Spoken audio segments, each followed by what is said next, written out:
ผู้หญิงเสริมเมืองในก็สังลัดตีก้นเหตุการณ์เฮือนนั่นว่าสุดที่ยอมหาผู้หญิงคนไหนเอาลูกยิงโปเล็กสูงกว่าซึ่งนั้น5สุดที่เฮ็ดสร้างย่อแน่ย่ำหลังนั้นก้นเหตุการณ์เฮือนเจ้าในก็สังลัดว่ามากขึ้นเฮียล่ะลูกยิงโปเล็กเฮานั่นสุดที่เอากว่าให้สร้างนั้นนางเสริมมันก็ลัดอยู่ว่าหลวนในเนื้อมันใหม่น่ะหลวนกว่าหาหมอว่าหมู่ซุ่มสวมอ่อนกว่าในก็เฮาที่ก็อ่อนกว่าคุยก็ละเย้าเหมือนนางเสริมมันอันที่อ่อนหลวนในกว่านั้นก้อยหนังเก่าผู้หญิงก็ได้สังลัดสังหาได้ก็มันให้หามังเจิงมันไว้มื้อย่ำหลังนั้นนางเสริมมันก็อำสังเฮ็ดจะหือย้อนปัวหมู่ซุ่มเขาสปอร์ตเตรียมกว่าเซิงวัดเมื่อในสุยอย่าไปว่นว่าสุดที่อ่อนล้วนในกว่าทั้งนอกเลยนะอันเสียสังไรตัดมากขึ้นที่ใจเซิงมันใส่สังไรลัดขึ้นมาว่าเมื่อเลี้ยวในห้าทุกผ่านเมเต้ลูกโปเล่ห้อยค่ะ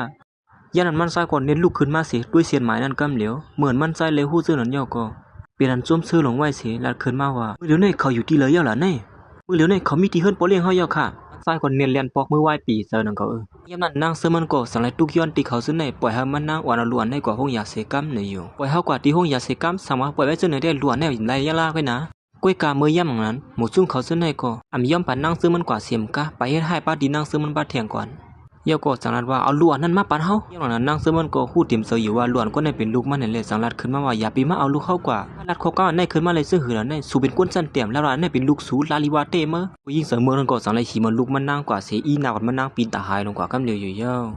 างซื้อมันตีอันมาหิมาขึ้นนั่นก้อยหนังเก่าผู้หญิงก็ได้สังไรเฮาเปิ้นมาเงียบเอานางซื้อมันไว้ในเย้าย่ำนั้นล้วนในก็สังไรห้องเสียนให้เป็นปีเสยปีคอเย้าห้องย่ำหนังนั้นแต่ตอนตานางเสมันก็ถูกปืนย่อเปะปีกไว้ให้นั้นเฮียวแต่ใช้เสมันก็ย้อนปัวหัวผู้หญิงก็เลยเป็นเมลวนมันย้อนในเสียอันที่มาซุ่มซื้อฮับตอนอยู่นั่นกุ้ยหนังเขาก็ยันนั้นมันใจก็จังไรมาหันเสือร้อนจอกหูจอกตามันใจนั่นหมู่ซุ่มซุยเฮ็ดลงหยองสังหลันนี่เหมือนมันใจฮอดมาถึงที่ในก็จังไรมาช่วยเอานางเสมันนั้นลุกขึ้นมากำเหลียวอยู่เย้าผู้หญิงเสมอนั้นก็เนี่ยแหละลงขึ้นมากำเหลียวว่าลีเลสุฮัดมาที่ในเมื่อไกลในผู้หญิงก็ในอันที่เอาลูกสู่ปลายกว่าแต่นางเสมันก็เนี่ยละที่ใจเสมันนั้นว่าเน็ตอ่อนเอาล้วนในกว่าที่ห้องยาไว้เลยนะเขามีลมหนาวแห้งไว้มันใจก่อนเนียดหอบลูกมันใจกำเหลียวเฮียวก็สอนในแลบที่ผู้หญิงเสริมเมืองนั่นมาป้อนรู้เขาเปลี่ยนกว่าเสียชื่อสีรองนั่นได้เกาติมปล่อยเมื่อไว้กุ้ยนะนั่นมันใจก็สอนในเรียนออกกว่าผู้หญิงก็ในกว่าซึ่งเราจุ่มกวนอยู่ว่าลองในมันเหมือนกับไก่สังเฮานะเฮาตีวานะล้วนให้กว่าห้องยาเป็นผู้หญิงก็ในให้ห้ามไว้แค่ในผู้หญิงก็ในนานลืมในตึกนั่นนะว่าด้วยการเมื่อเขายันนั่นใจเสริมมันเต็มตั้งถอมีสังเหี่ยวสังไรวานะลูกมันนั่นกว่าที่ห้องยากำอยู่เย้าตอนด่าผู้หญิงก็ในก็สังมาลาดอยู่ว่าเขาได้ยุ่มข้อความลาดเท่าอยู่นะย่าบางนั้นนั่งเสริมมันสังลัดขึ้นมาคือช่วงสู้ไว้ป้อนล้วนในเปลี่ยนกว่าเสียชื่อสีรองนั่นได้เฮาเต็มปล่อยสู้ไว้นะสุฮัดมาลัดคบกำซึ่งในที่เฮาไหนสองสู้หูเนี่ยว่าเฮาเป็นเพอนี้นั่นนางเสมันสังลัดว่าฮู้สองเขียวว่ากำฮู้กว่าเจอสู้หูเย่าสุฮัดมาลัดคบกำซึ่งในที่เฮาสองสู้หูเฮาที่เฮ็ดเฮาสู้อยู่ที่ในเวียงอันแหนมไรกว่า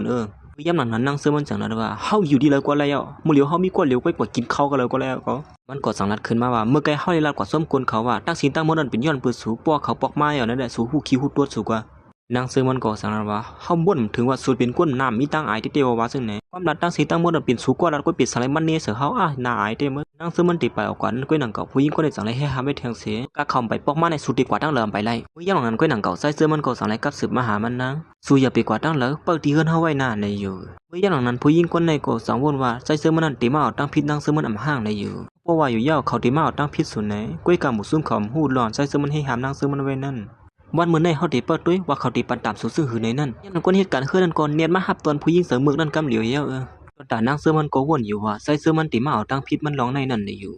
โปติเป็นซึ่งไหนขอมยุ่มเขาความรักเท่าที่ให้ซื่อหือละในนั่นเสียสังไรตัดมาที่ใส่เสื้อมันอ่านเป็นตั้งขีตั้งไม้ส้มลูกมันอ่านมีอยู่ที่ห้องยานั่นเมื่อเหลียวในตั้งเป็นลูกสาวเป็นซื่อหือสองร่มหนาวเขาย่อมลงมาเยอะหือไว้เสือกัดก่อนคาเลโปลิงเยอะก้วยการ้องในมันใส่เสือกัดเสือเย็นกว่าไรเย่าที่เขากว่าหาลูกมันอยู่ที่ติ๊กก้วยการหมอยานั่นหามซีมันไว้พวกลูกเขาตื่นขึ้นมาเสียมหันเข้าในเขาที่ห้องไฮเนี่ยเขาป่องเซอร์ซิวอยู่ค่ะนะการร้องในสุดที่เขาก็ต้องเริ่มในเขาบ่เลี้ยงลงมันใจก็สายมักกำมันเขาซื้อหมอยานั่นเสียว่าปานเขาก่อนเลยนะเขาจะเย็นแล้วเย้ารวมกันในกำน้าในมือเหลียวเนี่ยเจออะไรอยู่พวกสู่เขากว่าตั้งเนยเย้าเฮ็ดให้หมอยาตั้งเนยอันซ้ำมันเข็มลูกสาวสุดนั่นน่ะพวกสวมเฮ็ดสางเขาในเขาก็ปั่นสู่เขาอยู่ก้อยเสียมันใจก็สันในเจอเย็นลงกว่าอีกนึงหมอยาลงในก็สันในมาลาติหมอยาวานั่นว่าบ่เลี้ยงลงในเต็มเปลี่ยนการเอาลัดไรอีกก็ห้องปอทอเขามาแล้วก็หมอลาดก็คนซื่อเนี่ยโมยาในก็ลาดว่าใจเสื้อมันหลัดหนกนั่นในเสียเฮาก็ห้องปอทอเขามาดัดปันอีกนึงดูในเย้านั้นปอทอเขาก็จังได๋ฮอดมาถึงที่นี่ปอทอเฮาไม่สังขารในก็ได้ยินว่าเมื่อเสือลำสิป้องโมเมอุดอ่านกันในเนมเสน่ห์มาดูเมื่อเป็นโปลิงหลวงก้อนนึงที่ซื้อหือเลยมาอุดอ่านโมเมกันได้แน่เฮาเฮ็ดเหมือนหนังก้นหลวงก้อนนึงกว่าเมื่อก็มาหาลองสู้ยุงหมอยาจังไหนที่ให้ซื้อเสียงใส่ซื่อคือเฮารู้ซุ่มผมหันถึงหน้าตาเขาได้สีอีเด้อ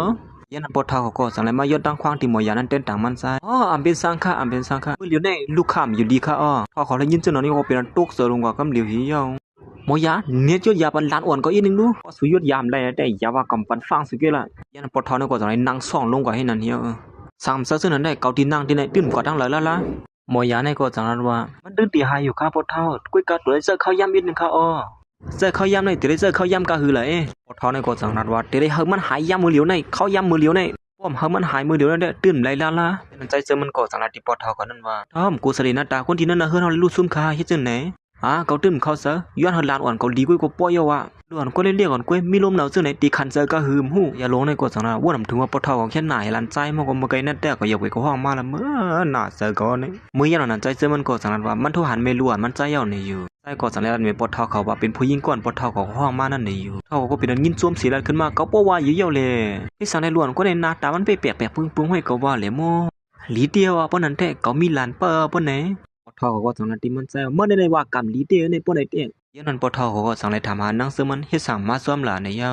เมื่อไกลนี่มีลงสู้ยุงที่เฮือนอีกนึงแล้วเขาเป้าที่เฮือนนั่นค่ะอ้อเฮ็ดสั่งมันปอกมื้อนั้นอยู่ที่ในก็ช่วยทำอีสั่งไรปานเขาเป้าก็ในก็ไรว่ามันใจก็จังนั้นเพราะฉะนั้นก็คัดย้อนปอกมือก่อนค่ะป้อเป็นซื่อมาในก็กับเสื้อผ้าค่ะคั่นน่ะมือไวๆล่ะมือเปื้อยอย่างเที่ยงเฮ็ดนั่นเสียสั่งไรตัดมาที่เฮือนนั่นหมู่ซุ่มเขาซึ่งในก็สั่งไรด้วยนังซึ่งมันสิลัดขึ้นมาว่าผู้หญิงก็ในปุ๊บบ่ลิงอย่าปอกมาได้ฮู้ขี้ฮู้ตรวจเขากว่าอีสังก็หูหน้าเริ่มตาคายเตี้ยวอ่ะย้อนปัวเขาหมดด้วยถึงรู้อันแลเปิ้นฮับเล่งเขาไว้ก้อยกินเนื้อเฮือนเสียขี้เนื้อลังค่าอยู่ซึ่งไหนปีเฮาในเนี่ยเป็นกึ่งตันกันดังปอลิงอย่างนั้นซึ่งมันสังไรฮอดมาถึงที่ในศิลัดว่าเพิ่นปานเฮาสูนางที่นั่นล่ะนั่นผู้หญิงเสมอเขาก็เน้นลูกขึ้นมาศิลัดว่าเฮาคุยอยู่นะว่าสู่สลัม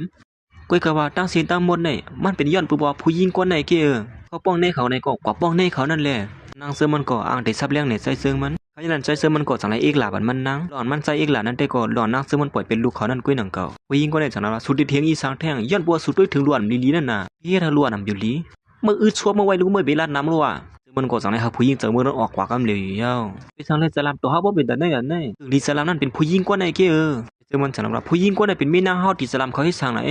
มันบ่เลี้ยงในเฮียงเขาตั้นก็เป็นแม่นางมื้อเลยนั่นดาลิวาตีนี่บ่เลี้ยงแน่ผู้หญิงคนไหนก็จังถามว่าเขาเป็นแม่นางสมมื้อเลยก็เจอมันก็จังนั้นว่าเจ้าเย้าเขาเป็นแม่เต้ๆล้วนเฮานางเสือมันก็เป็นอันตกเสือร้อนใส่เสือมันฮู้ลองเต้มันนั่นก็ว่าเต้หมูซุบสูออกกว่าที่แนวละเขาคันหาหน้าสู่ไหนเอาเขาจะในคนเน็ตช่องไว้ปีเจอจังที่อยู่อย่างละเนาะบ่ลือบ่เป็นอันนั้นนะเขาอย่างนั้นมันใจก็จังไรไปเขามาหานางเสือมันเถถึงที่นางเสือมันกูสิสะปสุกซักสุกชีลงกว่าด้านหลังพวกอินแต่หายตะกี้ตรงนี้นั่นกว่าสู่เป็นคนเอาลูกเสมาปล่อยให้ดีนาเฮือนเฮาจ่องเสือหือ